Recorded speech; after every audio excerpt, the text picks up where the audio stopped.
minor maze. Shalidor and Labyrinthian. Labyrinthian's modern notoriety was gained in the early part of the Third Era. Part of the Staff of Chaos was recovered from the Labyrinthian, which became instrumental in the overthrow of Shagartharn, ending the Imperial Simulacrum. The site has since become embedded in the minds of all subjects of the Empire, and the ruins are occasionally visited by loyalist pilgrims retracing the steps of the Eternal Champion. The namesake of Labyrinthian is somewhat less commonly known, however. The foreboding ruins were originally built as a temple to the dragons. These grew into Bromjunar, the great city of the era. Bromjunar is believed by some to have been the capital of SKYRIM at the height of the dragon cult's influence there. Little historical records exist to verify or refute this, but it is known that the highest-ranking priests of the cult met at Labyrinthian to discuss matters of ruling. Bromjunar crumbled, however, along with the rest of the dragon cult, and the site lay abandoned for many years, a deteriorating reminder of those benighted days of the Nords. Not until the days of Shalidor would the ruins come into use again. Shalidor, the Archmage, was famous for its exploits in the First Era. Various tales tell of him battling Dwemer legions single-handedly, building the city of Winterhold with a whispered spell, stealing the secrets of life from Akatosh, or constructing Labyrinthian himself. While many Shalidor legends are hyperbole or outright fabrication, we can discover some truth behind his involvement with Labyrinthian. Shalidor stood at the forefront of a movement to enact higher standards among mages, and to discourage spell use among the common castes. This effort is obviously credited with the original organization and formation of the schools of magic and the foundation of the College of Winterhold. Consistent with this mentality, Shalidor constructed his labyrinth deep within the ruins of Bromjunar to test new archmages. While navigating the destroyed city itself was not explicitly a part of the test, many candidates did not survive the journey. Shalidor valued both academic knowledge as well as practical skill, and simply getting to the labyrinth required the latter. Shalidor's Labyrinthian is actually two intersecting mazes in an hourglass pattern. One maze could not be completed without exiting the other first, which makes the only existing instruction for the test especially mysterious. Enter twice, exit only once. Alteration will lead you to destruction. Only illusion shows the way to restoration. Conjure not, but be conjured instead. We can only guess at what the solution to the test may have been, as Labyrinthian became notorious not only for the number of potential archmages who died there, but for the intense secrecy of those who succeeded. Labyrinthian eventually ceased to be used, and it is regarded as a symbol of a more brutal age by modern institutions for magical studies. The ruins lay empty again, overrun with wild animals and avoided by travelers. The long history and legacy of this place, however, seems as likely to be erased from our minds as the ruins themselves are likely to sink into the sea. Azura and the Box. Ancient Tales of the Dwemer, Part 6 by Maro Barzul. Chilvar had enjoyed an adventurous youth, but had grown to a very wise, very old Dwemer who spent his life searching for the truth and dispelling superstitions. He invented much and created many theorems and logic structures that bore his name, but much of the world still puzzled him, and nothing was greater enigma to him than the nature of the Edra and Dedra. Over the course of this research, he came to the conclusion that many of the gods were entirely fabricated by man and mare. Nothing, however, was a greater question to Nshilvar than the limits of divine power. Were the greater beings the masters of the entire world, or did the humbler creatures have the strength to forge their own destinies? As Nshilvar found himself nearing the end of his life, he felt he must understand this last basic truth. Among the sage's acquaintances was a holy chimer priest named Athenic. When the priest was visiting Bathlag, Sturram's Gilbert told him what he intended to do to find the nature of divine power. Athenic was terrified and pleaded with his friend not to break this great mystery, but Gilbert was resolute. Finally, the priest agreed to assist out of love for his friend, though he feared the results of this blasphemy. Athenic summoned Azura after the usual rituals by which the priest declared his faith in her powers, and Azura agreed not to do harm to him. Gilbert and dozens of his students entered the summoning chamber, carrying with them a large box. "As we see you in our land, Azura, you are the goddess of dusk and dawn, and all mysteries therein," said Gilbert, trying to appear as kindly and obsequious as he could be. "It is said that your knowledge is absolute." "So it is," smiled the Dedra. "You would know, for example, what is in this wooden box," said Gilbert. Azura turned to Athenic, her brow furrowed. The priest was quick to explain. "Goddess, this Wendmer is a very wise and respected man. Believe me, please. The intention is not to mock your greatness, but to demonstrate it to this scientist and to the rest of his skeptical race. I have tried to explain your power to him, but his philosophy is such that he must see it demonstrated. If I am to demonstrate my might in a way to bring the Dwemer race to understanding, it might have been more impressive feat you would have me do," growled Azura, and turned to look Gilbert in the eyes. "There is a red-petaled flower in the box." Gilbert did not smile or frown. He simply opened the box and revealed to all that it was empty. When the students turned to look at Azura, she was gone. Only Athenic had seen the goddess' expression before she vanished, and he could not speak. He was trembling so. A curse had fallen. He knew that truly. But even crueler was the knowledge of divine power that had been demonstrated. Gilbert also looked pale, uncertain on his feet, but his face shone with not fear, but bliss. The smile of a Dwemer finding evidence of a truth only suspected. 2 of his students supported him. 2 more supported the priest as they left the chamber.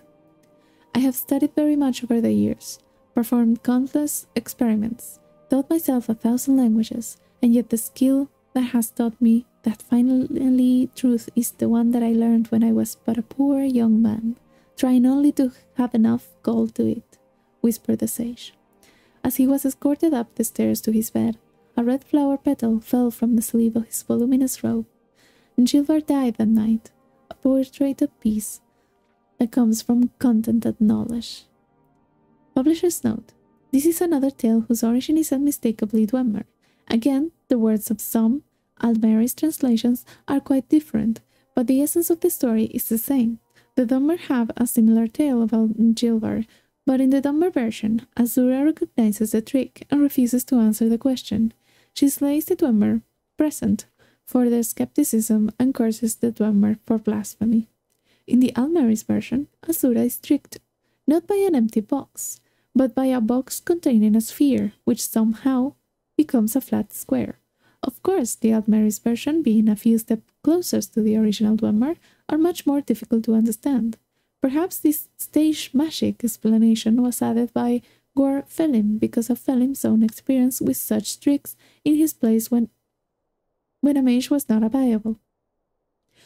Maro Barsul left even the character of Gilbert alone, and he represents many Dwemer virtues. His skepticism, while not nearly as absolute as the Almeri's version, is celebrated even though it brings a curse upon the Dwemer and the unnamed house of the poor priest. Whatever the true nature of the gods, and how right or wrong the Dwemer were about them, this tale might explain why the dwarves vanished from the face of Tamriel. Though Gilbert and his kind may not have intended to mock the Edra and Dedra, their skepticism certainly offended the divine orders. Bone, Part 1 by Tavi Dromio. Let's see what this is about. "It seems to me," said Garaz, thoughtfully looking into the depths of his spleen, "that all great ideas come from pure happenstance. Take, for instance, the story I told you last night about my cousin. If he hadn't fallen off that horse, he never would have become one of the Empire's foremost alchemists. It was late one Midas night at the King's Ham, and the regulars were always especially inclined towards philosophy. I disagree, replied Xiomara, firmly but politely. Great ideas and inventions are most often formed slowly over time by diligence and hard work. If you will recall my tale from last month, the young lady, who I assure you is based on a real person, only recognized her true love after she had slept with practically everyone in North Point. You put it to you that neither is the case, said Halgard, pouring a topper on his mug of grief. Grief or grief? I don't know. The greatest inventions are created by extraordinary need. Must I remind you of the story I told some time ago about Arslik Owen and the invention of bone mold? The problem with your theory is that your example is entirely fictional, sniffed Xiomara. I don't believe I remember the story of Arslik Owen and the invention of bone mold, groaned Garas. Are you sure you told us? Well, this happened many years ago, when Vardenfell was a beauteous Greenland, when Dunmer were Chimer and Dwemer and Nord lived together in a relative peace when they weren't trying to kill one another. Halgard relaxed in his chair, warming to this theme. When the sun and moons all hung in the sky together. Lord, Mother, and Wizard, grumbled Xiomara. If I'm going to be forced to hear the ridiculous story again, pray don't embellish and make it any longer than it has to be. This all happened in Vardenfell quite some time ago, said Halgard, ignoring Xiomara's interruption with admirable restraint. During an era of king you would never have heard of. Arslik Owen was one of this king's nobles and very disagreeable fellow. Because of his allegiance to the crown, the king had felt the need to grant him a castle and land, but he didn't necessarily want him as a neighbor. So the land he granted was far from civilization. Right in an area of Vardenfell that is, even today, not quite civilized to this day. Arslik Owen built a walled stronghold and settled down with his unhappy slaves to enjoy a quiet, if somewhat grim, life. It was not long before his stronghold's integrity was tested. A tribe of cannibalistic Nords had been living in the valley for some time, mostly dining on one another, but occasionally foraging what they like to call dark meat, the Dunmer. Xiomara laughed with appreciation. Marvelous. I don't remember that from before. It's funny how you don't hear much about the North, rampant cannibalism nowadays. This was obviously, as I have said, quite some time ago, said Halgard, glaring at part of his audience with civil malevolence, and things were in many ways quite different. These cannibalistic Nords began attacking Arslik Owen's slaves in the fields, and then slowly grew bolder, until they held the very stronghold itself under siege. They were quite a fearsome sight, you can imagine, a horde of wild-eyed men and women with daggers like teeth piled to tear flesh, wielding massive clubs, cloaked only in the skins of their victims. Arslik Owen assumed that if he ignored them, they would go away. Unfortunately, the first thing that the Nords did was to poison the stream that carried water into the walled stronghold. All the livestock and most of the slaves died very quickly before this was discovered. There was no hope of rescue, at least for several months, when the king's emissaries would come reluctantly to visit the disagreeable vassal. The next closest source of water was on the other side of the hill, so Arslik Owen sent 3 of his slaves with empty jugs to bring some back. They were beaten with clubs and eaten before they were a few feet outside the stronghold gates. The next group he sent he gave sticks to defend themselves. They made it a few feet farther, but were also overwhelmed, beaten, and devoured. It was obvious that better personal defensive was required. Arslik Owen went to talk to his armorer, one of his few slaves with specific talents and duties. The slaves need more armor if they are going to make it to the river and back, he said. Collect every scrap of steel and iron you can find, every hinge, knife, ring, cup, everything that isn't needed to keep the walls sturdy. Smelt it and give me the most and best armor you can, very quickly. The armorer, whose name was Gorkith, was used to Arslik Owen's demands, and knew that there could be no compromise on the quality and quantity of the armor, or the speed at which he worked. He labored for 30 hours without a break, and recalled without any water to slake his thirst, as he struggled with the clean and Anvil, until finally he had 6 suits of a mixed metal armor. 6 slaves were chosen, clad in the armor, and sent with jars to collect river water. At first the mission progressed well. The North attacked the armored slaves with their clubs, but they continued their march forward, warding off the blows. Gradually, however, the slaves seemed to be walking uncertainly, dazed by the endless barrage. Eventually, one by one, they fell. The armor was peeled from their bodies, and they were eaten. The slaves couldn't move quickly enough in the heavy armor you made, said Arslik Own to Gorkith. I need you to collect all the cadavers of the poisoned livestock, strip their skin, and give me the most and best leather armor you can, very, very quickly. Gorkith did as he was told, though it was particularly repulsive task given the rancid state of the livestock. Normally it takes quite a time to treat and cure leather, so I understand, but Gorkith worked at it tirelessly, and in half a day he had 12 suits of leather armors. 12 slaves were chosen, clad in the armor, and sent with jars to collect river water. They progressed, at first, much better than the earlier expedition. 2 fell almost immediately, but the others had some luck out of maneuvering their assailants, while deflecting an occasional blow with the club. Several got to the river, 3 were able to fill up their jars, and 1 fellow nearly made it back to the stronghold gates. Alas, he fell and was eaten. The Nords possessed a remarkably healthy appetite. What we need before I completely run out of slaves, said Arslik Own thoughtfully to Gorkith, is an armor sturdier than leather, but lighter than metal. The armorer had already considered that and taken stock of the materials available. He had thought about doing something with stone or wood, but there were practical problems with demolishing more of the stronghold. The next most prevalent stuff present in the stronghold was skinned dead bodies, hunks of muscle, fat, blood, and bone.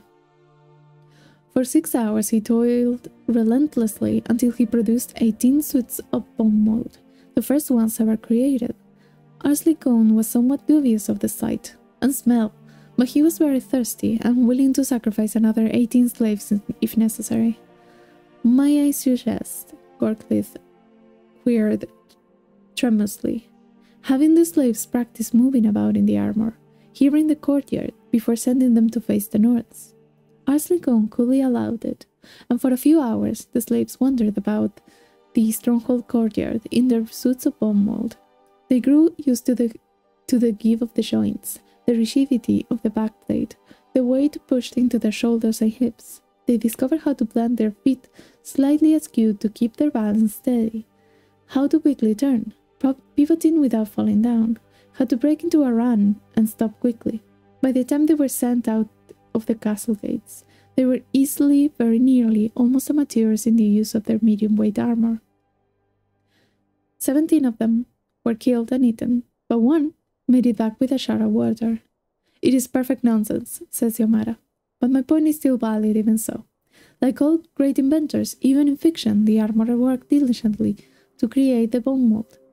I think there was a good deal of happenstance as well, frowned Garaz, but it is an appalling story. I wish you hadn't told me. If you think that's appalling, grinned Halgard, you should hear what happened next. Bone, Part 2, by Tavi Dromiu. What do you mean the story gets more appalling? Garaz was incredulous. How in Boethiah's name could it get any more appalling? It's a ruse, Xiomara scoffed, ordering 2 more mugs of grief and a glass of flint for Garaz. How much worse can a tale get with prominently features cannibalism, abuse of slaves, and the regular placement of rotting animal carcasses? Don't you dare me, howled Halgard, annoyed by his listener's lack of appreciation of his prose styling. Remind me where we were. Arslik Own is the owner of a stronghold under siege by savage cannibalistic Nords, says Yomara, keeping a straight face. After a lot of deaths and several unsuccessful attempts to get water, he had his armorer with the unlikely name of Gorkith outfit his slaves with the first ever bone mold armor. One of them finally makes it back with some water. It was only 1 jarful of water, said Halgar, pulling back in his chair and continuing the tale. And Arslicone drank most of it, passing the remains to his dear armorer Gorklith and the last dribbles to a few dozen slaves who still lived. It was hardly enough to sustain health and well-being. Another expedition was necessary, but they had only one suit of bone mold left, as there was only one survivor of the trip. One out of 18 slaves made it through the gauntlet of Nords wearing that marvelous bone mold armor of yours, said Arslic owned to Gorkith, and one can only carry back enough water for one. Therefore, mathematically, as we have, counting you and me, 56 remaining people at the stronghold, we need armor for 54. Since we already have one, you only need to make 53 to make that total. That way, 3 will make it back, with enough water for you and me and whoever is in best condition to partake. I don't know what we will do after that, but if we wait, we won't have enough slaves to fetch even a couple days' worth of water. I understand, whimpered Gorkith, but how am I going to make the armor? I used all the livestock bones to make the first batch. Arslicone gave an order which Gorkith fearfully complied with. In 18 hours.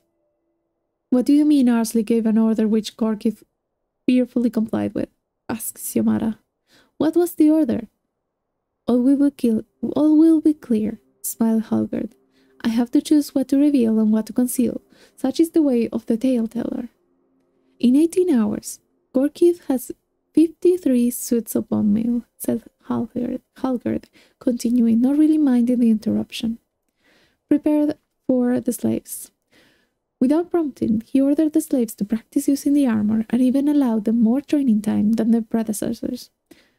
They not only learned how to move and stop quickly in bone mold, but how to adjust their peripheral vision to see a blow before it came, and to sway to dodge, and were the sturdiest reinforcement points of the armor, the center of the chest, and the abdomen, and how to position themselves to take blows there against their natural instincts. The slaves even had time for a mock battle before being sent out among the cannibals. The slaves handled themselves admirably.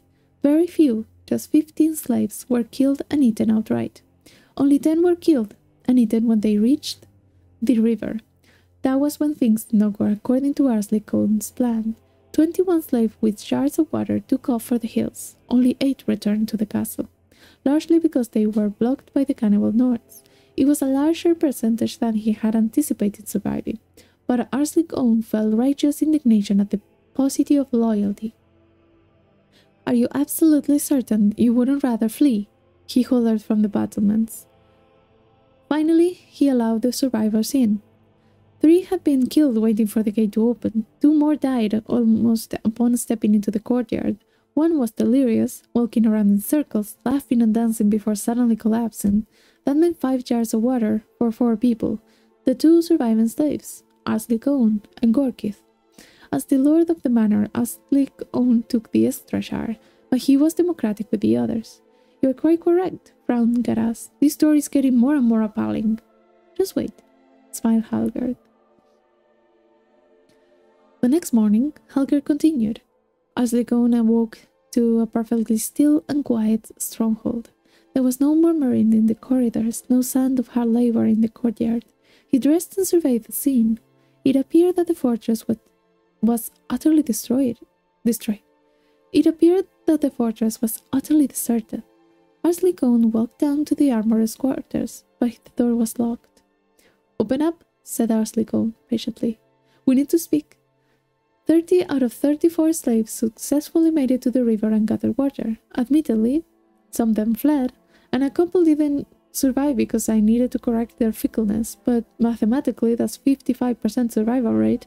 If you and I and the 2 remaining slaves made the next run to the river, we too should survive. Cillian and Gello left last night with their armor, cried Grocklith through the door. Who are Cillian and Gello? The 2 remaining slaves. They don't remain anymore. Well, that's vexing, said Arslicone. Still, we must continue on.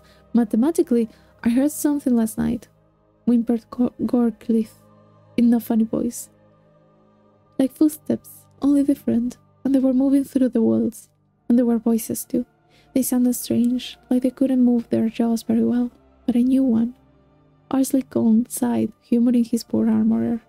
And who was it? Ponik. And who's Ponik? One of the slaves that died when the Nords poisoned our water. One of the many, many slaves that died, and we made use of. He was always nice, uncomplaining fellow. That's why I noticed his voice above all the others. Gorkleaf began to sob. I understood what he was saying. Which was what? Asked Orslick Own with a sigh. Give me back my bones. Gorkleaf's voice shrieked. There was silence for a moment, and then more hysterical sobbing. I saw that coming, laughed Xiomara. There was nothing more to be done with the armorer for the time being, said Halgerd, a trifle annoyed at the regular interruptions. So Arsley Cohn stripped one of the dead slaves of his suit of bone mold and put it on. He practiced his in the courtyard, impressing himself with his natural comfortability with medium-weight armor. For hours he boxed, feigned, dodged, sprinted, skipped, jumped, and generally cavorted about. When he felt tired, he retired to the shade and took a nap. The sound of the king's trumpet woke him with a start. Night had fallen, and for a moment he thought he had been dreaming. The alarum sounded again, far in the distance, but clear. Arsley Cohn leapt to his feet and ran to the ramparts, several miles away. He could see the emissaries and their vast and well-armed escort approaching. They were there early. The cannibal Nords below looked at one another with consternation, savage as they might be, but they knew when the superior force was approaching. Arsley Cohn joyously dashed down the stairs to Gorkleith's chamber. The door was still locked. He beat on it, casually, demanding threateningly. Finally he found a key, one of the few scraps of metal that had not been smelted days before. Gorkleith appeared to be sleeping, but as Arsley Cohn approached, he noticed that the armorer's mouth and eyes were wide open, and his arms were folded unnaturally behind his back.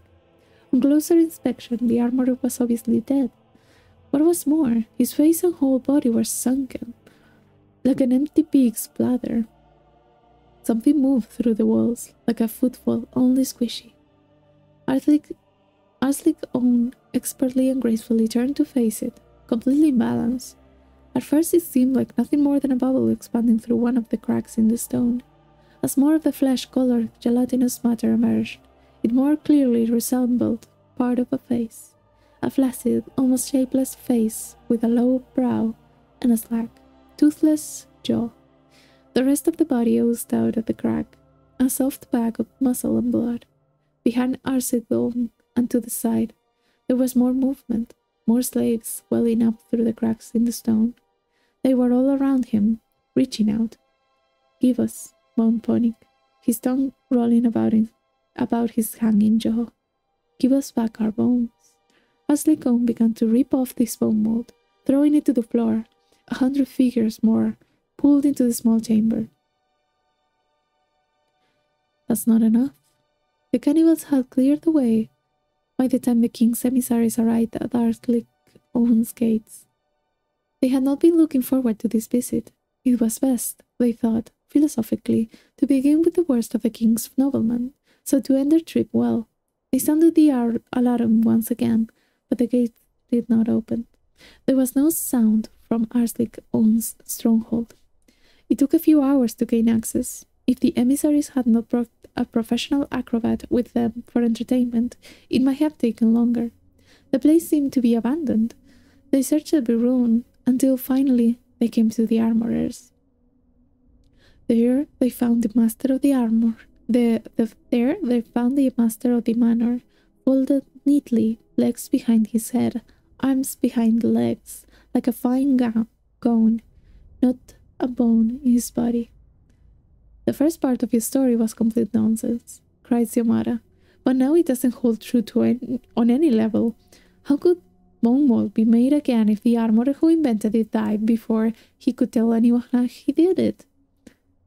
I said that this was the first time it was created, not the first time people learned the craft.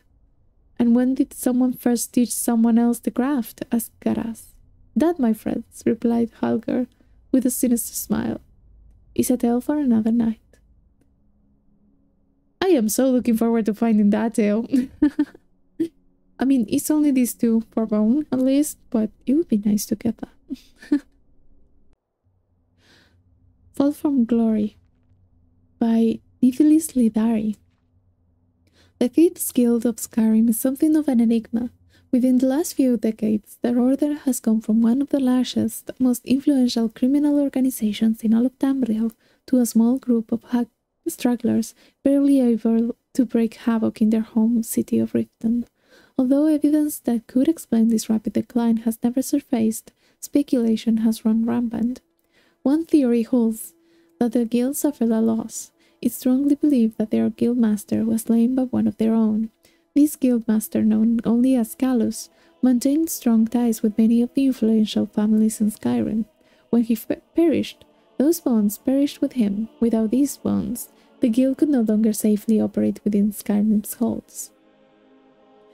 A second theory suggests that the guild is experiencing some sort of mystical curse, causing abnormal activities for its members to become exceedingly difficult. While there is no solid evidence to support this theory, at least the last 2 decades have seen an unusual rise in failed attempts by the guild to execute highly lucrative heists. Reason of the presence of this supposed curse is being attributed to everything from the aforementioned murder to divine interference. In order to solve this mystery once and for all, I have spent the last 2 years infiltrating the Thieves Guild. Initially making contact with them in Riften proved difficult, as they are quite wary of outsiders. But through repeated efforts, I was able to gain their confidence. It is my hope that once I have gained access to some of the guild's leadership, I can learn more about their decline and publish a second volume of my work. Although helping the guild perform their petty crimes brands me as a criminal, I feel that is a burden worth bearing. The mystery of the Thieves Guild fall from power needs to be solved once and for all, as a matter of record and as a footnote to Skyrim's history.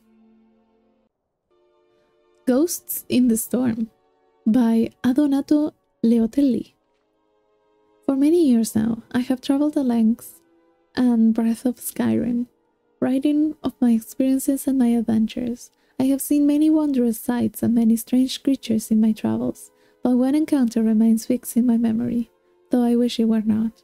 I had taken up traveling with one of the Kashyyyk trade caravans that crisscrossed Skyrim, peddling their wares outside the gates of the large cities.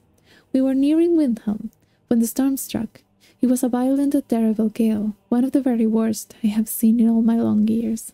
The winds howled like all the Daedra of oblivion, and the driving snow made us blind to the world. Rizad called a halt, and we staggered from the road, our hands held over our faces to ward off the stinging pellets of ice. We huddled together in the shelter of a copse of pines. There was no hope for raising our tents. The wind will tear them from our hands the moment we unpacked them. They struck at the height of the storm.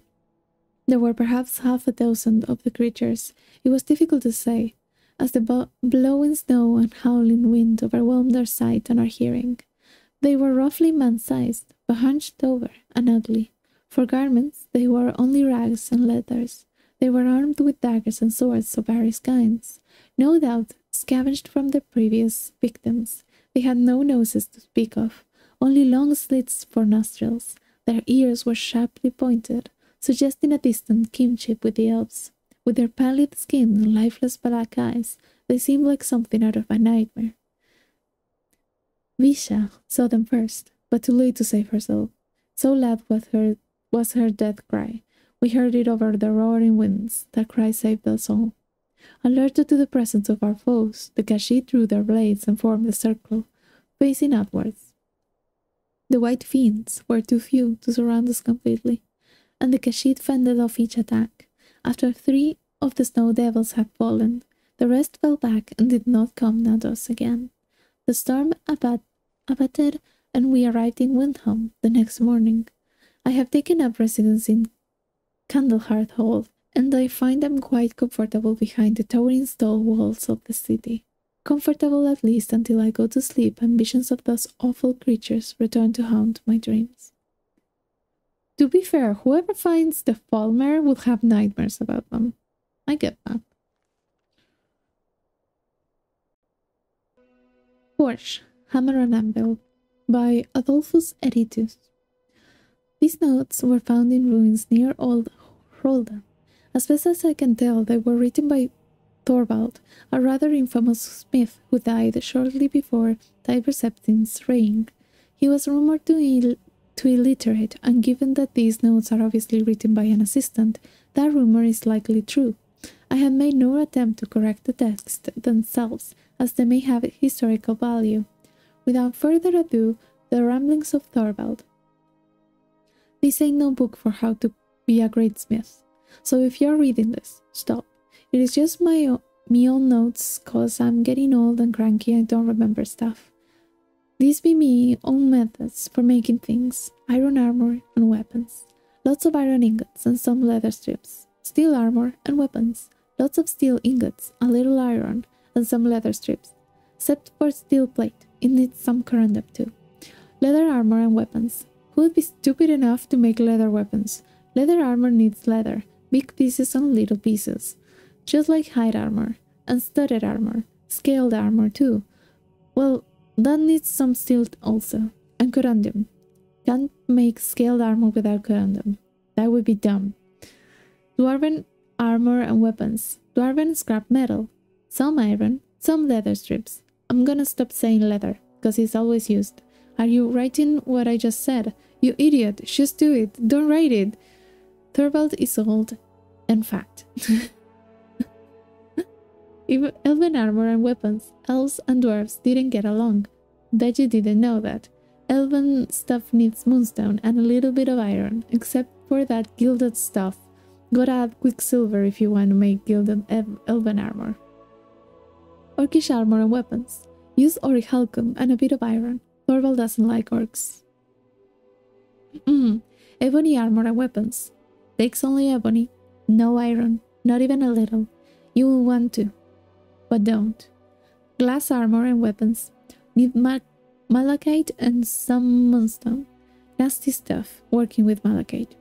Daedric armor and weapons. Ha, like I will write that down. He uses Daedra hearts. I don't know where he gets them.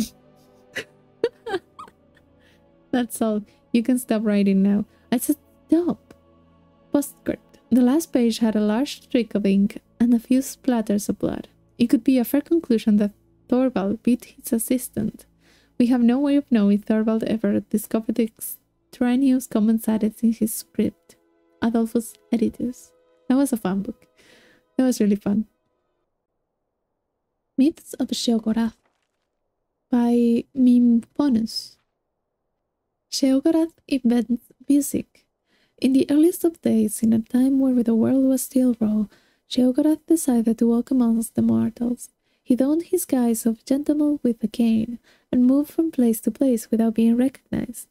After 11 days and 11 nights, Sheogorath decided that life among mortals was even more boring than his outwardly existence. What can I do to make their lives more interesting? He said to himself. At that same moment, a young woman nearby commented wistfully to herself, "The sounds of the birds are so beautiful." Sheogorath silently agreed with her. Mortals could not make the same beautiful, inspired calls of birds. Their voices were wretched and mundane. He could not change the nature of mortals, for that was the purview of other Daedric princes. However, he could give them tools to make beautiful sounds. Sheogorath took hold of the petulant woman and ripped her asunder. From her tendons he made lutes, from her skull and arm bones he made a drum, from her bones he made flutes. He presented these gifts to the mortals, and thus music was born. Sheogorath and King Leander. King Leander was known to be an exceedingly rational man. He lived in a palace that was small, simple structure, and adorned with art and ugly to look upon. "I do not need more than this," he would say. "Why spend my gold on such luxuries when I can spend it on my armies or on great public works?" His kingdom prospered under the sensible rule. However, the people did not always share the king's sense of practicality. They would build houses that were beautiful to look upon, although not necessarily very practical. They devoted time and energy to works of art. They would celebrate events with lavish festivals. In general, they were quite happy. King Liondeer was disappointed that more of them did not follow his example and led frugal, sensible lives. He brooded on this and many years. Finally, he decided that his subjects simply didn't understand how much more they would accomplish if they didn't waste time on these frivolous activities. Perhaps, he reasoned, they just needed more examples. The king decreed that all new buildings must be simple, unadorned, and no larger than was necessary for their function. The people were not happy about this, but they liked their king and respected the new law. In a few short years, there were more plain buildings than ornate ones. The citizens used the money saved to make and buy even more lavish art and hold even more excessive celebrations. Once again, King Liondeer decided to provide them a strict example of how beneficial it would be to use their time and resources for more practical purposes. He banned all works of art in the city. The people were quite put out by this, but they knew that their king was doing what he thought was best for them. However, human nature is not so easily denied. In a few more years, the city was filled with plain, simple buildings, devoid of any sort of art. However, the people now had even more money and time to devote to their parties and festivals. With a heavy heart, King Liondeer decided that his people were to be treated like children. And like all children, they needed rules and discipline laid down by great figures of authority to make them understand what was truly important in life. He decreed that there should be no revelry in the city. Singing, dancing, and music were all banned. Even food and drinks were limited to water and simple foodstuff. The people had had enough. Revolt was out of the question, since King Liondeer had a very well-trained and equipped army. They visited the shrines and temples in droves, praying to all the gods, and even to some of the Daedric princes, that King Liondeer would revoke these new oppressive laws. Sheogorath heard their pleas and decided to visit King Liondeer. He appeared to the king in his dreams as a field of flowers, each with arms instead of petals, and the face of Mad God in the center. I am Lord of the Creative and Lord of the Deranged. Since you have no use for my gifts of creativity, I have decided to bless you with an abundance of my other gift. From that day forward, every child born in the city was born into madness. Since infants do not reveal illness of the mind, it was several years before this was realized. The king's own son was among the victims, suffering from seizures and delusions, yet King Liondeer refused to change his ways. When his son, Glint, was 12 years old, he stabbed his father while Liondeer was sleeping. With his dying breath, the King Liondeer asked, "Why?" His son replied, "It is the most practical thing I could do." The new young king ordered all the palace servants slaughtered. He ordered a grand festival to celebrate his new ring and the repeal of Liondeer's laws. He severed the crowds a stew made from the carcasses of the palace servants. He ordered the east-facing walls of every building painted red and the west-facing walls painted in stripes. He decreed that all citizens wear ornate masks on the backs of their head, and then burned down the palace and began construction of a new one. In the new palace, the young king ordered his personal chambers not to have any doors, for fear that small woodland creatures would attack him. He ordered that he had no windows for fear that the sun and moon were jealous of him and plotting his death. And thus ended the line of King Liondeer. The people of the city returned to their grand works of art and raguous celebrations. They talked and acted as if they still had a living king, and even kept up the palace, using it as a house and cared for their mad children. Sheogorath was mightily pleased with this outcome. From that day forward, the city was blessed with more than normal numbers of gifted artists and deranged citizens. The Contest of Wills. A mighty wizard named Rabate once walked the winds of time to find Lord Sheogorath. His intent was to win favor from this most capricious of the Daedric princes. Upon finding Sheogorath, Rabate spoke humbly to him. "Lord Sheogorath, I beg a favor of you. I will gladly drive 1,000 men mad in your name, if you would but grant me the greater magical powers." Fortunately for Ravate, Sheogorath was in a playful mood. He proposed a game. I'll grant your wish if you're still sane in 3 days. During that time, I'll do my utmost to drive you mad. It should be great fun. Ravate was not so certain that he liked this new deal. He had been really looking forward to driving 1,000 men mad. Lord Sheogorath, I regret having disturbed you with my shallow, selfish request. I withdraw my unfortunate plea and will humbly leave this place. Sheogorath just laughed. Too late, mighty Ravate. The game is afoot, and you must play. Ravate fled, only to find that all exits from the Tedric realm were now sealed. He wandered aimlessly, constantly looking over his shoulder, jumping at every noise. Each moment brought new terror as he waited for Sheogorath to begin. After 3 days, Ravate was convinced that every plant and animal was a tool of Sheogorath. He hadn't eaten or drunk for fear that Sheogorath had poisoned the food and drink. He hadn't slept for fear of Sheogorath invading his dreams, which was foolish as dreams are the domain of Armina. May she grant us restful sleep. It was then that Sheogorath appeared to him. Ravate cried out, "You have set the whole world to watch me. Every creature and plant are doing your bidding to drive me mad." Sheogorath replied, "Actually, I've done nothing.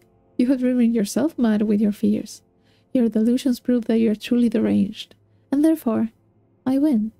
While you wanted to make 1,000 men mad, I only wanted to break one man's mind. Yours." From that day forward, Ravate served Sheogorath every wind. Whenever daring travelers try to approach Sheogorath, Ravate warns them, "Sheogorath is already inside of each of us. You have already lost." Good book, good book. Good book. I like Sheogorath. He's crazy, but he's very interesting. Interesting Dedra Lord.